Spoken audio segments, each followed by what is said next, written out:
복음의 능력으로 살아갑니다. 정말 그렇게 살고 계십니까? 네, 우리 계속해서 이 하나님 나라에 관해서 함께 이 주일 아침에 배워 나가고 있습니다. 하나님의 나라는 하나님께서 창조하신 이 우주 자연 만물, 또 그 자연 만물을 다스리라고 한 하나님의 형상으로 지음받은 그 사람이 창조하신 선한 목적대로 하나님의 통치를 받고 그 안에서 참 즐거움과 행복과 복된 그것이 바로 우리가 돌아갈 본향인 것입니다. 비록 지금은 이 죄로 인해서 하나님과의 관계가 단절되었고 또 인간의 모든 마음과 생각이 다 오염돼서 우리는 그 나라를 볼 수 없고 또 이렇게 알 수 없는 상태에 있지만, 우리를 사랑하셔서 하나님이 독생자 예수 그리스도를 이 땅에 보내주심을 통해서 하나님 나라가 이미 시작된 줄 믿습니다. 그리고 그 예수 그리스도를 마음으로 믿고 영접한 그 한 사람 한 사람 죄에서 해방되게 하시고 거듭나게 하셔서 하나님 나라를 볼 수 있게 된 줄 믿습니다. 마침내 구원받은 그 백성들이 마지막 하나님 나라에 들어가는 것입니다. 자, 그러나 문제는요, 우리가 계속 똑같은 말씀을 드리지만 교회 다니고 하나님을 믿는다고 하는 사람들조차 이 하나님 나라를 자기 방식대로, 성경이 말하는 것이 아닌 인간이 이해하는 그러한 부패하고 타락한 이성과 감정과 우리의 욕구를 투영시키기도 한다는 것이죠. 거기다가 헛된 우상 섬기는 그 방식대로 하나님 나라를 오해하고 각색하고 그렇게 사람이 만든 종교로 변형시키기도 합니다. 그러면 하나님 나라가, 복음이 굉장히 심하게 훼손되고요, 하나님 나라의 복, 그것들이 의, 이런 것들이 다 인간이 만들어낸 것으로 이렇게 변질됩니다. 그래서 우리는 이 아침에 계속 하나님 나라와 그 하나님 나라 백성이 살아가는 방식과 그 하나님 나라의 윤곽이 무엇인지를 조금씩 알아가는 것입니다. 어떠하십니까? 좀 그러한 기대와 소망이 있으신가요? 그러한 기대와 소망이 있기를 축복합니다. 자, 그런데 우리가 잊지 말아야 할 사실은, 우리 지난주에 살핀 것처럼 이 하나님 나라는 감추어진 비밀입니다. 신비, 미스테리한 거예요.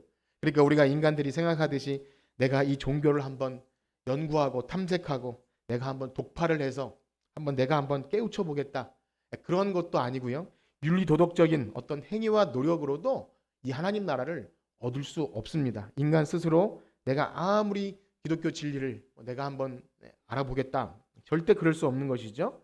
바로 이 구원의 역사는요, 하나님의 미리 아심과 또 정하시고 택하시고 그 택한 자를 성령의 능력으로 부르셔서 또 불러서 회개케 하시고 믿어 순종케 하시는 그 성령의 신비한 역사로만 되는 줄 믿습니다. 우린 그것을 믿는 거예요. 우리가 열심히 말씀 보고 이 시간에 깨닫기를 원하고 바라고 소망하는 것도 하나님의 그 미리 아심과 정하심과 부르심, 택하심, 이게 없이는 불가능한 것, 우리는 그 진리, 그 신비한 것을 믿습니다. 그래서 이렇게 택함 받은 성도들은요, 더 이상 이방 사람들이 구하는 그 헛된 것을 구하지 않고요, 하나님의 나라와 의를 구합니다. 그것이 전부인 줄 알고 그것이 최고의 보물인 줄 알고 우리의 모든 전 삶을 거기에 거는 거예요.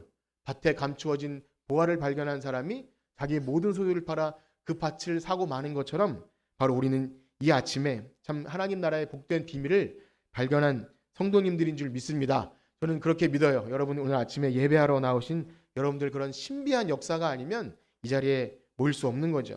그런 놀라운 사실은요, 그 하나님 나라의 신비로운 비밀을 소유한 사람은 이 땅에서 이미 구원이 시작된 것입니다. 그래서 그것을 맛보기 시작하는 거예요. 하나님 나라의 평강과 기쁨과 그 참 이 신비한 것들을 이미 맛보는 거죠. 왜냐하면 하나님 나라는 그냥 말로만 주어진 것이 아닙니다. 그냥 어떤 어음처럼, 보증 수표처럼 그냥 그렇게 주어진 게 아니라 실제의 삶 속에서 그 능력으로 우리의 심령을 변화시키시고 그 힘의 능력이 나 자신뿐만 아니라 여러분들이 살아가는 그 삶의 구석구석 그 힘의 능력이 역사되어지는 줄 믿습니다. 여러분, 그것을 경험하셔야 되고요, 우리가 말로만 전도하지 않고, 그렇게 우리가 지난 시간에 그 교회의 영적 활동, 외부를 향한 활동에 있지 않았습니까? 우리의 말로 전도하고 또 삶으로 전도하는 것은 그 능력, 그것이 나타나야 하는 것입니다. 그래서 오늘 이 시간에는 이 하나님의 나라의 능력이 과연 무엇인지, 우리가 그 능력을 소유하고 있는지, 그리고 그 능력으로 살아간다는 것, 그것을 경험하는 우리 모두가 되기를 축복합니다. 우리 말씀을 한 구절 오늘 본문을 읽겠는데요. 고린도전서 4장 20절입니다. 한번 같이 읽도록 하겠습니다. 시작. 하나님의 나라는 말에 있지 아니하 오직 능력에. 아멘.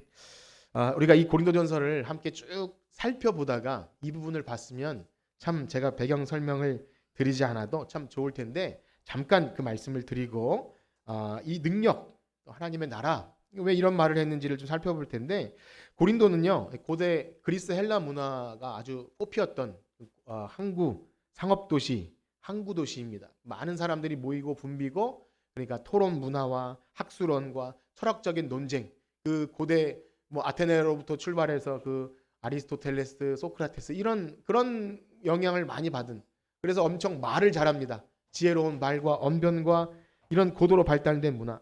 그렇기 때문에 또 혼합적인 종교, 타락한 성문화. 그래서 고린도 교회는 그 너희 몸이 하나님이 거하시는 성전인 줄 알지 못하느냐 그런 좀 많은 책망도 받지 않습니까? 범죄도 많겠지요. 그러니까는 문화가 발달하고 뭔가 발달한다는 것은 세상의 그 악한 것들이 깃들기 좋은 그런 것입니다. 이런 앞서가는 지식과 부와 향락이 가득한 도시에도 복음의 씨앗이 떨어진 것입니다.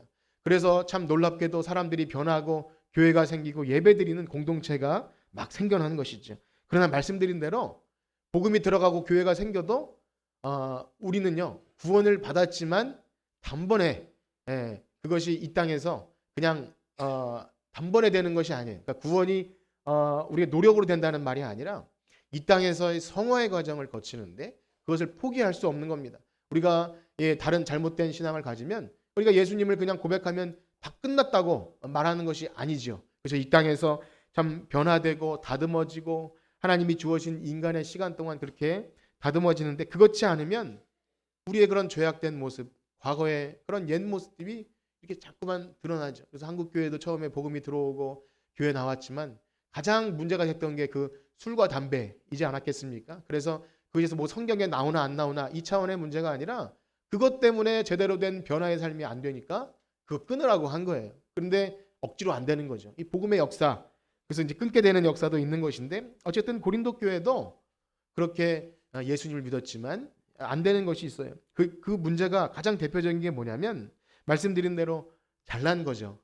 토론을 하고 지적으로 철학적으로 뭔가 논쟁을 해서 나를 설득시켜야 3단 논법을 가지고 그렇게 해야 그렇게 하기 때문에 말과 글에 관심이 많습니다.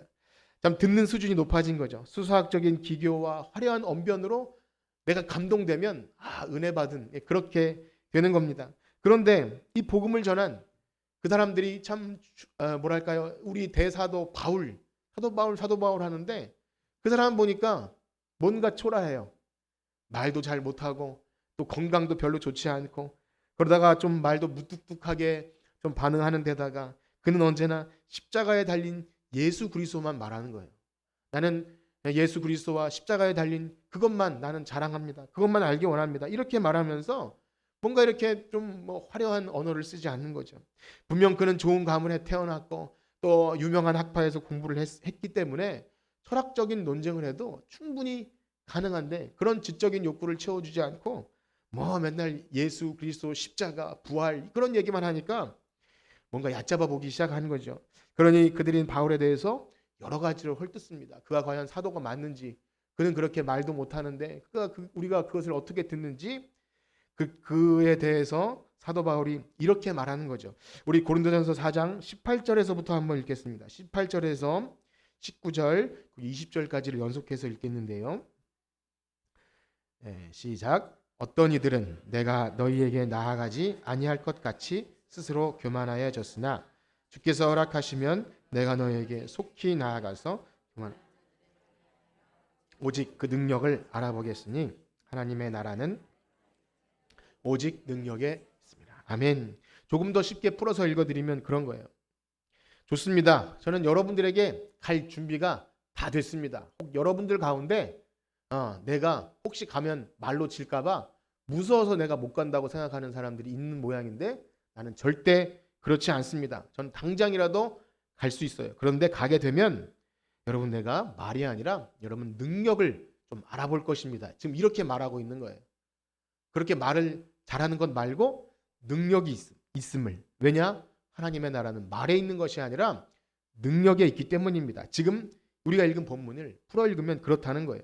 그렇습니다. 하나님 나라는요, 우리 구원과 믿음과 신앙과 이 모든 것, 제가 요즘에 그것을 좀 배우듯이 설명드리고 있지만 결국 말과 논쟁, 지식 싸움, 누가 이걸 좀 아느냐, 너 교회 표지 아느냐, 혹은 뭐 어떤 은사가 있는지 아느냐, 신앙생활 어떻게 하는지 아느냐, 이 말이 아니라 무엇이죠? 능력입니다. 하나님의 나라는 말에 있지 않고 능력이 있다는 거예요. 왜 그렇습니까? 복음에는 하나님의 의가 나타나서 믿음에서 믿음에 이르게 하나니 이 복음은 모든 믿는 자들에게 구원을 주시는 하나님의 능력인 것입니다. 하나님의 능력, 우리를 구원케 하시는 능력이지 지식으로 언변으로 구원받는 게 아니에요.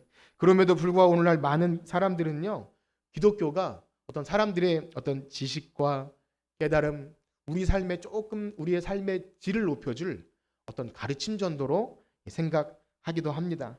그래도 우리나라가 참 문화 수준이 높죠. 문화 생활을 하고 또 이렇게 교육 수준이 얼마나 높아졌는지 책도 많이 읽습니다. 그래서 어떤 강연의 주제에 보면 가치 있는 삶은 무엇인가? 여러분들 그런 거에 좀 관심 있으십니까? 책 읽기를 통해서 가치 있는 삶, 무엇이 행복한 삶인가? 이런 것이 철학의 가장 근본적인 질문인 사람은 왜 태어났는가? 이런 생각. 먹고 살기 바쁠 때는 살기 위해 먹는 것인지 먹기 위해 사는 건지 뭐 아등바등 살 때 그런 생각할 겨를이 없는 거잖아요. 그냥 죽지 못해. 우리 어르신들 얘기 들어보면 어떻게 살았는지 모를 정도로 그냥 일어나면 일을 하고 그렇게 막 그래서 몸이 아픈 분들이 있지 않습니까? 그렇게 살 때는 몰라요. 그런 것보다 지금 훨씬 나아진 좋은 세상을 살고 있지요. 그러나 문제는 뭐죠? 이 기독교의 진리조차 그런 것으로 바꿔버립니다. 아, 기독교 그것도 나에게 좀 삶에 도움이 되고 내 삶의 수준이 높아지고 좋은 일하고 마음 평안해지고 그러면 나에게 좋은 말로 설득해 주시면 제가 언제든지 믿겠습니다. 내가 교회 회원이 되어 드릴게요 라고 열린 마음을 가지고 있는 사람도 실제 있더라고요. 그러나 문제는요, 이 기독교의 진리는 그런 것과는 본질적으로 다른 겁니다. 우리의 삶의 질을 좀 높여주거나 우리가 좀 더 가치 있는 삶, 그런 것과는 차원이 달라요.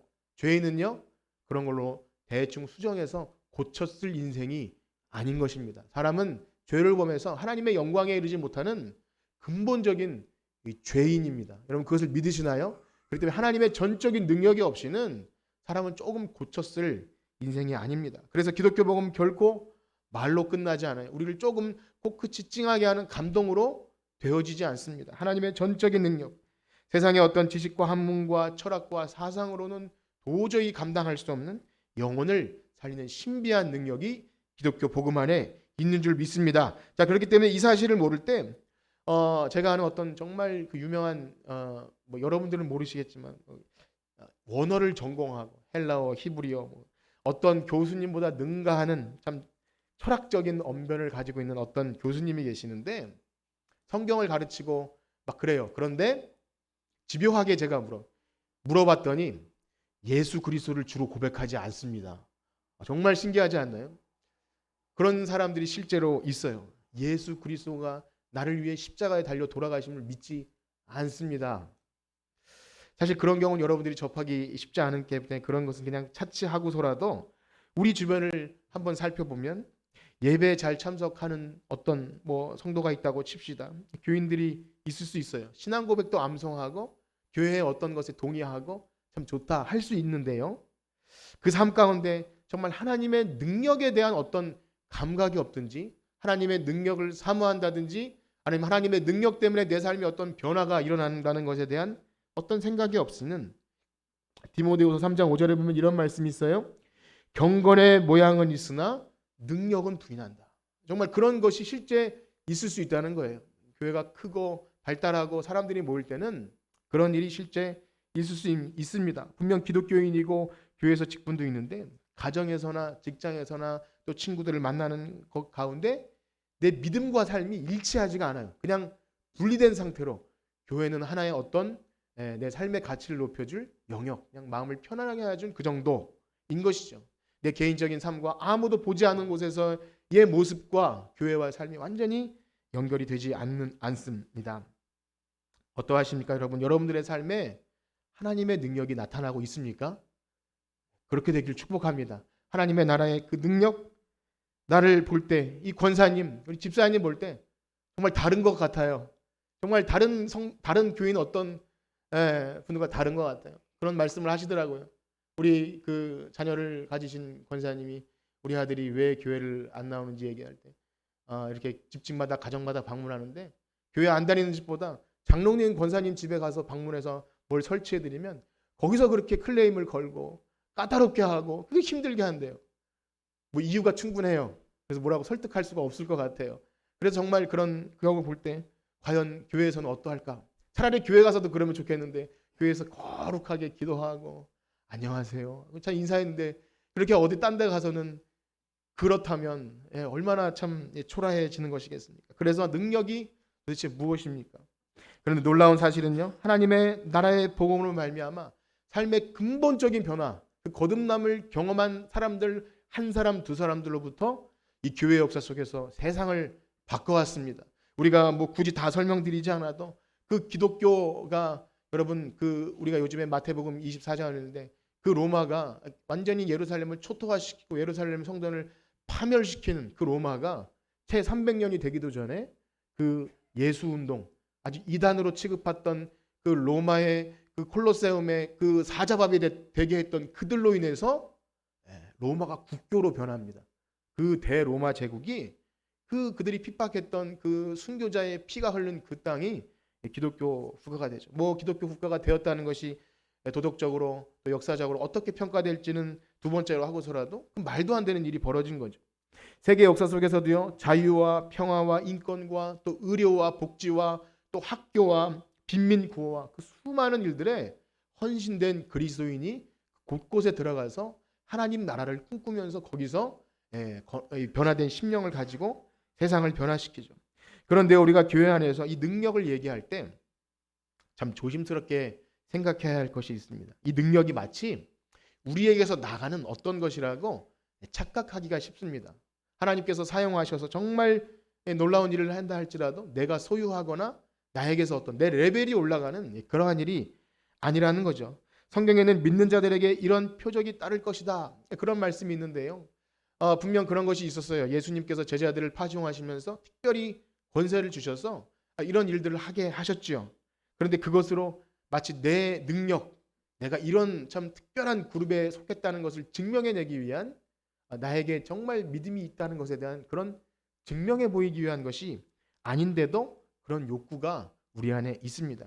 그러나 그것이 계속해서 잘못된 방향으로 나가면요. 참 신비하게도 교회 안에서나 참 신앙이 한참 자랄 때 그런 대결 같지 않은 대결을 해요. 누가 하나님이 누구 기도를 더 잘 들어주시나. 뭐 아주 심각한 건 아니겠지만 그렇게 하죠. 경쟁적으로 누가 더 믿음이 좋은지. 우리 교회 오래 다녀보시지 않으신 분들은 생소한 이야기했지만 예전에 저희 뭐 그런 경험을 해요. 기도원에 가고 수련회 가면 이번에 누가 더 방언을 더 잘하고 또 산에 가서 소나무 뿌리 뽑을 정도로 더 오래 버티고 기도하고 뭐 그런 것들을 합니다. 뭐 요즘엔 그런 것조차 없어서 그렇지만 어쨌든 어찌 보면 그건 순수한 어떤 신앙의 경쟁일 수도 있겠죠. 그러나 잘못된 관점에서 계속 그런 능력을 치중하면 어떤 능력 전도, 능력 기도, 파워자를 붙여서 한때는 그런 것이 굉장히 유행할 때가 있어요. 파워. 그래서 뭐 파워 로마서 고지를 점령해서 우리가 세상을 변화시키는 뭐 나에게 어떤 것이 나갈 것 같은 그런 거장이 되는 그런 느낌? 잘못하면 굉장히 무서운 영웅 심리로 발달하게 됩니다. 다른 사람들은 못하는 능치 못하는 일을 내가 해냈을 때 마치 내가 하나님께 더 사랑을 받는 것처럼 그렇게 착각에 빠지기도 하죠. 그래서 기독교인이라는 참 자처하는 사람들이 이 세상을 사람 상대로 마치 싸워야 할 대상처럼 여기기도 해요. 그래서 거리로 나가서 막 찬송하고 통성기도하면서 좀 마귀들을 물리쳐 달라고 막 하나님 능력을 보여달라고. 하나님의 나라이지 않습니다. 그런 것 하나님 나라 능력이지 않아요. 예전에 어떤 신앙 좋은 분이 그렇게 동네 사람과 싸우는 것을 목격했는데요. 그래요. 막 싸우다가 말로 안 되는지 내가 이제 금식할 거야. 하나님이 어떻게 하는지 보자. 이렇게 막 하는 겁니다. 처음엔 정말 저렇게 확신 가지고 할 수 있을까 하다가 나중엔 부끄러움이 나의 몫이 되는 뭐 그런 것을 경험합니다. 어찌 보면 그 능력에 대한 잘못된 경향이 생기는 이유가 뭘까요? 우린 성경에 등장하는 참 여러 가지 신비한 이적들과 그런 능력을 보게 되는데 그러한 일들을 보이시는 목적이 무엇입니까? 하나님의 살아계심. 하나님께서 아들을 이 땅에 보내시고 정말 이 전능하신 하나님이 자기 백성을 능한 손과 편팔로 구원해 주신다. 이것을 보여주시는 것인데 이 신비한 일을 가지고 내가 이것을 경험하거나 혹은 나에게서 나가야 이것이 진짜라고 잘못 착각하기도 하죠. 대표적으로 우리가 착각하는 본문이 있습니다. 우리 열왕기상 18장에 너무나 유명한 엘리야 이야기 있지 않습니까? 우리 교회 다니거나 주일학교 또 이렇게 다녀보면은 금방 알아요. 우상의 선지자 바알과 아사랴 850명과 850대 1로 붙죠. 예, 우리 학생들이 무용담처럼 내가 17대 1로 싸워서 이겼다 이런 거 하듯이 엘리야도 850대 1로 싸웠습니다. 뭘로 싸우냐면 누가 어떤 신이 불로 응답하시나. 예, 그걸 가지고 싸운 거예요. 그래서 우상의 선지자들이 먼저 합니다. 불로서 응답해 주기 위해서 자기 몸을 상하고 자기 자녀를 불로 지나가게 하면서 막 그 기우제를 지내면서 비가 안 왔거든요. 누가 어떤 신이 불로 응답할지를 막 해가 질 때까지 합니다. 엘리야가 옆에서 비웃어요. 너희 신은 졸고 있나? 묵상하고 있나? 도대체 어디 갔냐? 조롱합니다. 그러다가 마침내 엘리야 차례가 돌아옵니다. 엘리야가 하기 전에 어떻게 하죠? 물을 갖다 부어라. 물을 붓습니다. 그 가뭄에 3년 6개월 비도 안 왔는데 그 산에서 물을 어디서 구했는지 한 번도 아니고 두 번도 아니고 물을 흥건히 적셔서 도랑으로 흐를 정도로 물을 붓습니다. 이제 사람이 불을 붙이려도 붙이기 어려운 순간이 된 거죠. 그러나 엘리야가 하나님께 기도합니다. 어떻게 됐죠? 불이 하늘에서 내린 거예요. 그래서 그 불이 제단과 물까지 도랑까지 핥았다라고 말할 정도로 불이 내린 겁니다. 얼마나 참 멋지고 통쾌한 장면입니까? 거기서 멈추지 않고 우상의 선지자 850명을 다 잡아 죽여라. 다 이렇게 멸한 거예요. 우리는 이것을 보면서 참 너무 감동을 받죠. 엘리야의 하나님 나에게도 응답해 주십시오. 나도 좀 저 악한 무리와 싸워서 이길 수 있는 힘을 주십시오. 얼마나 통쾌하고 멋진 장면입니까? 그런데 이 문맥상에 보면 이것이 당시에 있었던 그 종교 열광주의의 그 그림이 묻어 있습니다. 그래서 이것이 어떻게 하나님이 응답하신 것이 확실하지만 그 당시에 하나님이 이렇게 하시지 않았다면 도저히 깨달을 수 없는 그 민족에게 분명히 하나님께서 노하셔서 비를 내리지 않은데 그것도 모르고 참 이렇게 천둥 벌거숭이처럼 하나님을 섬기지 않는 아합 왕과 그 악한 세대에 하나님이 보여줄 수밖에 없는 그 표적이었다는 것입니다. 그래서 바로 그 뒤에 엘리야가 그 큰 일을 행하고 어떻게 됩니까? 그 멋진 능력을 행한 엘리야가 우리 그 본문을 한번 읽어볼까요? 열왕기상 19장 1절에서 4절 말씀입니다. 우리 한번 교독하겠습니다. 제가 먼저 읽겠습니다. 아합이 엘리야가 행한 모든 일과 그가 어떻게 모든 선지자를 칼로 죽였는지를 이세벨에게 말하니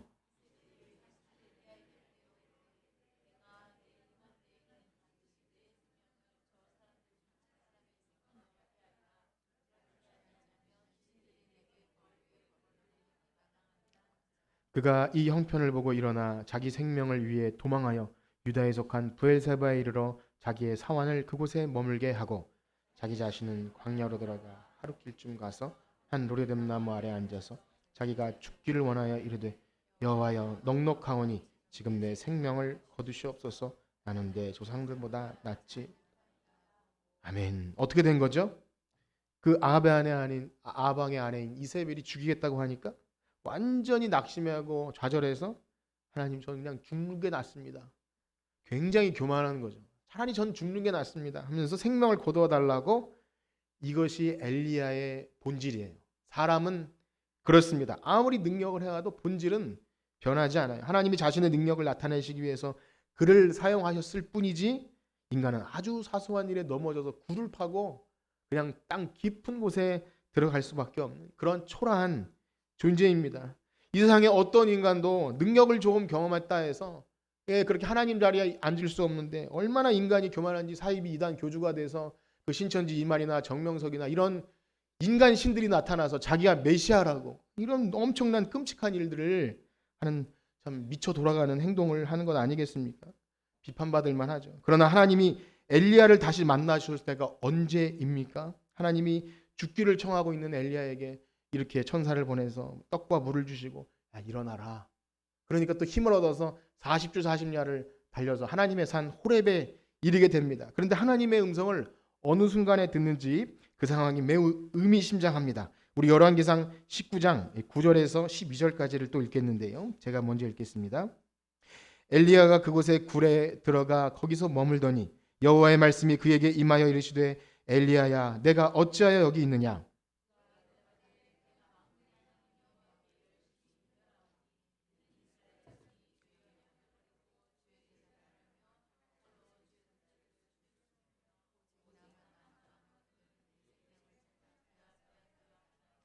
여호와께서 이르시되 너는 나가서 여호와의 앞에 산에 서라 하시더니 여호와께서 지나가시는데 여호와 앞에 크고 강한 바람이 산을 가르고 바위를 부수나 바람 가운데 여호와께서 계시지 아니하며 바람 후에 지진이 있으나 지진 가운데서도 여호와께서 계시지 아니하며 또 지진 후에 불이 있으나 불 가운데도 여호와께서 불 위에 세미한 소리가 아멘. 하나님이 언제 나타나시죠? 크고 강한 바람도 아니에요. 지진도 아니고 불도 아니고 세미한 음성 가운데 거기 하나님이 계시죠. 그렇습니다. 엘리야가 말하듯 내가 만군의 하나님께 대한 열심히 유별합니다. 그 열심은 자기 열심이에요. 나를 드러내려고 하고 내가 우상의 선지자들과 850대 1로 싸운 그런 능력 있는 사람인데 지금 내가 왜 이 모양 이꾸렸는지 좌절하는 것은 그게 내 능력이라고 생각하는 거죠. 그러나 하나님과 홀로 대면했을 때 그런 모든 건 다 외적인 것들입니다. 다 쓸데없는 것들이에요. 과연 하나님 앞에 나는 어떤 존재인가? 하나님과 1대1로 대면했을 때 그제서야 인간의 추한 본질이 낱낱이 드러납니다. 왜 그렇습니까? 하나님의 능력은 하나님께서 행하시는 구원이지 우리가 나가서 떨치는 게 아닙니다. 그걸 잘못 착각했을 때 삼손이나 기드온이나 하나님이 능력을 가지고 사용했는데 완전히 우상 섬기는 그렇게 참 초라한 모습이 되어버리지 않습니까? 지금도 여기저기서 하나님의 능력을 가장해서 참 자기가 사람을 쓰러뜨리고 이렇게 막 귀신을 쫓아낸다고 유튜브가 참 문제이긴 한데 유튜브에 그런 젊은 총각이 나와서 막 그런 것을 하는 걸 봐요. 얼마나 비참한지 모르겠어요. 하나님 나라의 능력이 그런 것이라면 여러분 하나님께서 예수님께서 뭐라고 말씀하십니까? 하나님의 나라는 먹는 것과 마시는 것이 아니고 하나님 안에서 의와 성령 안에서 의와 평강과 희락이니라. 이것이 없이 어찌 하나님의 나라이겠습니까? 하나님 백성은 어떻게 하죠? 심령이 가난하고요. 애통하며 온유하며 의에 줄이고 목마르고 또 긍휼하여 여기며 마음이 청결하며 복음을 위해 핍박을 받아도 기뻐할 수 있는 것. 여러분 그것이 하나님 나라인 줄 믿습니다. 그렇기 때문에 예수님이 가르쳐 주신 이 하나님 나라의 가치는 다 어디로 가버리고 능력. 내가 어떤 능력을 행하고 내 능력으로 말미암아 어떤 것이 되는 것 마냥 착각할 때 이 능력과 거리가 멉니다. 제가 지금 하나님 나라의 능력을 설명드리기에 앞서서 우리가 오해하지 말아야 될 능력에 대해서 이렇게 말하는 것 왜 그렇습니까? 사도 바울은 저는 그런 줄 알았다는 거예요. 내 말과 내가 이제까지 행한 율법과 그런 것이 나를 살게 하는 줄 알았는데 그래서 로마서 1장 16절 뭐라고 합니까? 내가 복음을 부끄러워하지 아니한다. 저는 부끄러워했다는 거예요. 이런 십자가 저 사형수 예수 그렇게 무덤에 들어가는데 거짓말로 부활했다고 하는 저것 내가 저것 다 죽여버리겠어 하면서 그 핍박했던 그 사도 바울이 내가 이제 복음을 부끄러워하지 아니하노니 이 복음은 모든 믿는 자에게 구원을 주시는 하나님의 능력이라. 여러분 그 믿음이 있길 축복합니다. 거기에 능력이 있어요. 그래서 고린도전서 1장 18절에 보면 다시 이렇게 얘기합니다. 우리 1장 18절 함께 읽겠습니다. 시작. 십자가에 물망하는 자들에게는 미련한 것이요. 아멘. 여러분 정말 능력임을 믿으십니까? 이것이 기독교의 능력입니다. 십자가의 도입니다. 다른 것이 아니라 하나님께서 우리의 구원을 위해서 행하신 하나님의 일. 내가 뭘 한 것이 아니라 하나님의 일. 그래서 초대교회 사도행전 2장에 보면 그 성령이 임하지 않습니까? 오늘날도 성령의 임하심, 어떤 성령의 역사를 강력하게 주장하고 부르짖고 하는 그들도 있는데요. 초대교회 최초로 임한 성령이 임한 사건, 거기 보면 마가요원의 다락방에 모인 성도들이 성령을 기다리고 성령이 임하고 갑자기 급하고 강한 바람이 불어서 성령의 말하게 하심을 따라 불의 혀처럼 갈라지는 것들이 각 사람에게 임하게 되죠. 그때 그들이 다른 언어로 말하기 시작합니다. 사도행전 2장 4장을 한번 2장 4절을 읽어보겠습니다. 시작. 그들이 다 성령의 충만함을 받고 성령의 말하게 하심을 따라 다른 언어들로 말하기를. 그렇습니다. 이것을 뭐라 그러죠? 방언이라 그러죠. 무슨 말을 했을까요? 이 사람들이 무슨 말을 했을까요? 11절을 한번 읽어보겠습니다. 11절 시작. 그레데인과 아라비아인들과 우리가 다 우리 언어로 하나님의 큰 일을 말함을 듣는다. 아멘. 하나님의 큰 일, 이게 뭐죠? 복음입니다. 예수 그리스도가 이 땅에 오셨고 그분이 하나님의 아들이시고 그것이 그냥 우연이 된 것이 아니라 영원 전부터 하나님이 계획하셨고 선지자들로부터 모세와 선지자들의 기록한 그 예수님이 이 땅에 사람의 몸을 입고 오셨고, 그런데 사람들이 그를 십자가에 못 박아 죽였지만 그는 무덤에 있을 수 없고 말씀대로 살아나셨고 이제는 그 예수님이 승천하셔서 우리에게 성령을 보내주십니다. 그것을 선포하는 거예요. 그 미련함, 사람들이 믿지 않고 조롱하는 그것이 그들에게 능력으로 나타난 것입니다. 그렇습니다. 우리가 큰 능력을 행하고 또 내가 뭔가 병 고치고 그리고 내가 그것을 받아서 어떻게 하고 쓰러뜨리고 이빨 색깔이 변하고 이런 것과는 관련이 없는 것입니다. 그 안에 성령의 능력은 예수 그리스도를 주로 고백함, 바로 그것뿐인 줄 믿습니다. 그렇게 하나님의 능력이 우리 삶에 개입할 때 그제서야 변화가 일어나는 거예요. 우리 본성이, 전에 없었던 본성이 일어나고요. 전에는 내가 끊으려고 했던 그 죄악과 그토록 힘들었던 미워했던 관계들, 도저히 사랑할 수 없었던 그런 일들에 대한 새로운 본성이 시작돼요. 예수님이 그렇게 말씀하시는데 내가 도저히 고집부릴 수 없습니다. 하나님 앞에 회개해야 합니다. 이런 것이 성령께서 우리 안에 계속 역사되어짐, 우리 인간의 그 참 지긋지긋한 죄의 본성들이 조금씩 녹아내리기 시작하는 것, 하나님의 능력인 줄 믿습니다. 그것이 일어나는 것이 하나님의 통치를 받기 시작하는 거예요. 이제 내가 주인이 아니라 하나님의 나라의 그 통치, 하나님께서 다스림이 내 삶에 이루어집니다. 이것이 바로 바울이 말한 하나님의 나라는 말에 있지 않고 능력에 있다 하는 거예요. 그들은 아무리 말이 언변이 능하고 고린도 교회 사람들은 이런저런 철학적인 논리로 그것이 역사적으로 어땠는지 있던지 하지만 어떤 능력도 일어나지 않아요. 그들이 행했던 그 성적인 음란함과 우상 섬김과 이런 것들은 그저 그냥 내버려 두고 또 교회는 또 떳떳하게 나와서 그렇게 말함, 아닌 것이죠. 그렇습니다. 성경은 처음부터 끝까지 우리로 하여금 그 하나님의 능력을 보라고 하시는 줄 믿습니다. 그래서 구약 성경에 가장 많이 어찌 보면 인용된다고 하는 그 출애굽할 때 그 광야에서 홍해를 건너고 또 광야에서 만나와 메추라기를 먹는 사건을 시편에서도 자주 인용하지 않습니까? 그런데 그 주요 주제가 무엇입니까? 홍해가 갈라졌다, 모세가 했다, 이게 아니죠. 너희는 가만히 서서 하나님이 하시는 일을 좀 봐라, 그걸 아닙니까? 너희는 가만히 있어 주가 하나님 됨 알지어다. 그 하나님의 구원을 선포하는 거예요. 그 광야에서 말도 안 되는 거기서 만나를 내려주시고 메추라기를 내려주심을 통해 신기하다. 그런데 그것 가지고 거기에만 몰두하면 어떻게 되죠? 질려요. 만나밖에 먹을 게 없어. 그것이 아니라 어디서부터 이게 왔냐? 어디서부터 내가 오늘날 먹고 마시고 하나님의 능력으로 사는 거, 하나님의 능력을 경험하지 못하면 식상해집니다. 우리가 오늘날 너무나 좋은 것들 식상하지 않습니까? 하찮게 여기지 않습니까? 하나님의 능력이 우리 안에 있을 때 우리의 모든 시선과 가치가 변하게 됩니다. 그러므로 사랑하는 성도 여러분, 그 무한하신 하나님의 능력, 여러분 그것을 경험하길 축복합니다. 그런데요, 그 하나님의 능력, 구약 시대에도 많고 했지만 우린 이것을 기억해야 합니다. 그 하나님의 무한하신 권능과 우주 만물을 창조하시고 그 바다를 가르시고 그 광야에서 길을 내시고 물을 내시고 또 이 메추라기를 주신 그 하나님의 무한하신 권능이 어디에 가장 집약적이고 세밀하게 역사됩니까? 바로 하나님의 아들을, 예수 그리스도를 이 땅에 사람의 몸을 입고 오심에 하나님의 모든 능력이 거기에 집중되어 있어요. 우리는 그것을 반드시 기억해야 됩니다. 어떤 힘과 능력도 예수 그리스도를 이 땅에 사람을 입고 보내심, 거기에 집중되어 있다는 것을 알게 됩니다. 그래서 누가복음 1장 3절에 보면 마리아가 예수님을 이렇게 수태하고 너에게 그런 일이 있을 것이다 말, 어찌 나에게 이런 일이 있을 수 있습니까? 할 때 천사가 뭐라고 말합니까? 천사가 대답하여 이르되 성령이 내게 임하시고 지극히 높으신 이의 능력이 너를 덮으시니. 성령의 능력은 그렇게 나타나는 거예요. 하나님께서 우리의 구원을 위해서 놀라운 일을 행하시는데 처녀가 잉태하여 아들을 낳는, 그것이 바로 하나님의 아들이라 일컬어지리라. 우리의 구원을 위한 가장 위대하고 궁극적인 역사는 예수 그리스도를 이 땅에 사람을 몸을 입고 보내심, 거기에서 성취된 줄 믿습니다. 그래서 우리가 읽고 있는 모든 성경에 보면 그 예수님의 능력이 나타나는 거예요.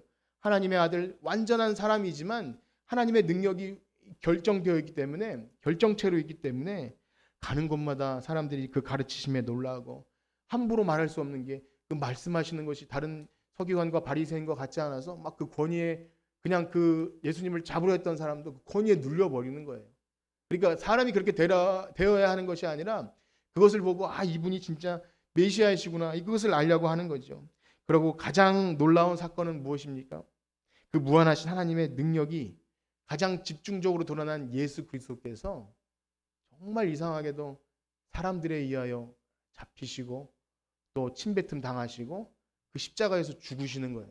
이건 또 뭡니까? 그 하나님의 무한한 능력으로 오신 예수님이라면 그렇게 초라하게 있지 말고 뭔가 대단한 일을 하셔야 되는 거 아닙니까? 능력 있게, 파워, 12형이 더 되는 그 군대를 동원해서 다 무찔러 버려야 되는 건 아닙니까? 그런데 그 능력이 어떻게 나타나죠? 죽으심으로 나타납니다. 말씀대로 십자가의 죽으심으로.